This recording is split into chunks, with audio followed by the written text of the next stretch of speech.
प्रीतम रानी सिवाच नाम ही काफी है।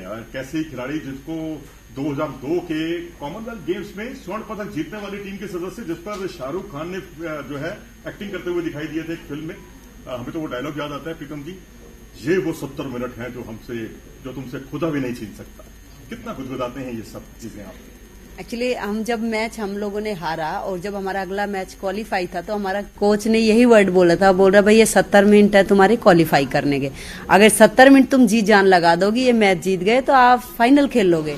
तो वो चीज मतलब बड़ी आपको पता रोंगटे खड़े होते हैं जब हम मैच सिचुएशन में, अब तो हम बड़ा कैजुअली बोल रहे हैं तो बड़ा ही मतलब वो रोंगटे खड़े होने वाली बात है। लेकिन एक समय तो लग रहा था कि आप टूर्नामेंट से आपका बोरिया बिस्तर गोल होने वाला है, वो जो नियम था उसने आपको बचा लिया था।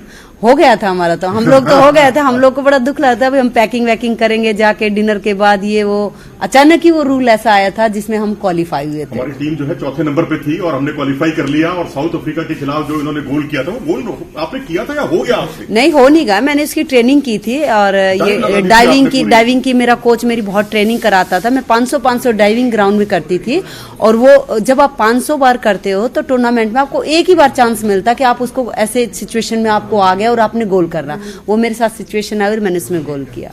शाहरुख खान साहब से मिलना हुआ आपका? बिल्कुल हुआ। हम लोग को दिल्ली के एक होटल में बुलाया था जब ये चक दे इंडिया मूवी बनी कि जो विनिंग टीम थी उसको बुलाया जाए, तो वहां पे हम लोगों से मुलाकात हुई। तो हम लोग उसको काफी हंस रहे थे कि आपने हमारे कोच की एक्टिंग की, जो हमारे एक महाराजा किशन कौशिक थे उनकी एक्टिंग की, और हमारे बिल्कुल ऐसी एक्टिंग, डुप्लीकेट एक्टिंग कर रहे थे। नहीं किया कि आपने तो उनको बिल्कुल जैसे कहते हैं खलनायक बना दिया?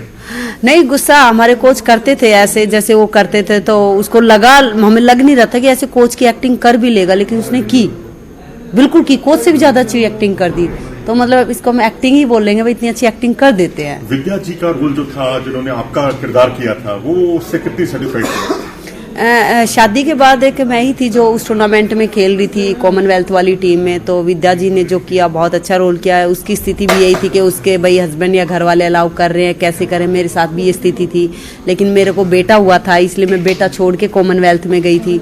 तो उसने रोल बहुत अच्छा किया और वो मेरे से बात भी की 1-2 बार, उसने क्या लगता है कैसे क्या, तो बड़ा अच्छा रोल किया उसने। जब आप खेलती थी तो बड़ी विनम्र थी, और अब जब आप कोच बन गई हैं तो बड़ी गुस्सैल किस्म की बन गई हैं। उस दिन तो मैंने भी देखा आप किसी को डांट रही थी और बुरी तरह उस पर राशन पानी लेकर आप चढ़ गई थी। अब गुस्सा क्यों आता है? मैं बहुत हाइपर प्लेयर थी, मैं खेलती तब भी बहुत गुस्सा करती थी। आपको 98 का आपको बताती हूँ, 98 में हमारा मैच चला हुआ था, सेमीफाइनल मैच, और हमारा जीतना बहुत जरूरी था। तो ऐसे ही हम एक गोल से फाइनल मैच था और कोरिया से हम एक गोल से जीत रहे थे। तो जैसे ही 30 सेकंड बचे थे वो गोल उतर गया, हमारी टीम ने मतलब बराबर हो गया। तो मेरे को बड़ा बुरा लगा कि कम से वो एक हाफ निकाल दे तो नेक्स्ट में हम और प्लानिंग से आते। तो जैसे ही हाफ टाइम हुआ मैं अपनी लड़कियों को खूब डांट रही हूँ, क्या करती हो तुम ऐसे कर, और 10 मिनट हमारे सिर्फ होते, कोच को बताना होता नेक्स्ट प्लानिंग क्या। तो हमारी मैनेजर हमारे पास आके बोलती है, अरे तू प्लेयर ही रह, कोच आ रहा बताने के लिए, अब रुक भी जाओ। तो मतलब मैं बहुत अग्रेसिव थी। और अब कोचिंग में तो बहुत ज्यादा गुस्सा आता है, क्योंकि हम जितना हम खेले, हम अपना ही रोल दूसरे प्लेयरों में देखना चाहती हूँ मैं, मतलब मैं अपना जो वर्क है वो उनमें देखना चाहती हूँ, लेकिन बच्चे उतना करते नहीं है। उम्मीद ज्यादा लगाती हूँ, मैं सोचती हूँ जैसे मैं इंडिया की स्टार थी, इनको भी बनाऊं। तो ऐसे करके मेरे को ये एक्चुअली कोचिंग एक प्रोफेशन है ऐसा, उसमें गुस्सा बहुत आता है। कुछ लड़कियां शिकायत कर रही थी कि हमें कहती हैं फिल्में मत देखो, खुद फिल्में देखती हैं वो।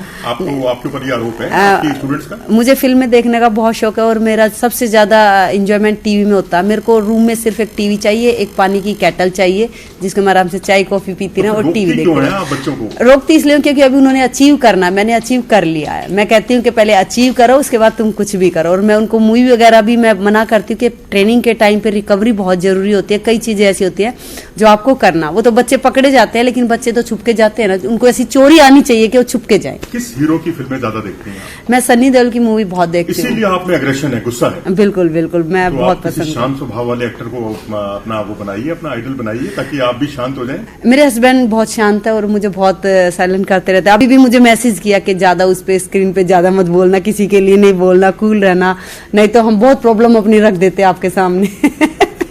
एस्ट्रो टफ कब तक आ जाएगी आपको?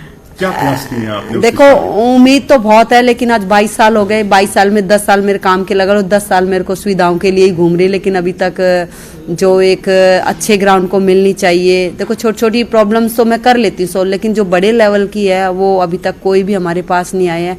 छोटी छोटी जो सरकार की स्कीमें है, नर्सरी है, ये भी हमारे पास नहीं है। बहुत बड़ी बात है कि एक नर्सरी जो ग्राउंड में मिली, जहाँ ओलंपियन प्लेयर है उनको वो चीज़ नहीं मिली, तो मुझे कई बार दुख भी लगता है, लेकिन मैं अपने आप को फिर दोबारा से फाइटर बनाती हूँ कि कोई बात नहीं, नेक्स्ट टाइम। उसके लिए मैं काफ़ी घूमी भी हूँ, काफ़ी मेरी फाइलें भी चली है, लेकिन अभी तक मुझे कहीं दिख नहीं रहा कि कब तक। शांत स्वभाव से अपनी बात कहती हैं या सनी देओल वाला एग्रेशन आप में आ जाता है? पहले मैं बहुत एग्रेशन में कहती थी, लेकिन अभी कुछ सालों से मैंने अपने आप को चेंज किया। हो सकता है प्यार से वो चीज़ मिल जाए जो गुस्से से ना मिली।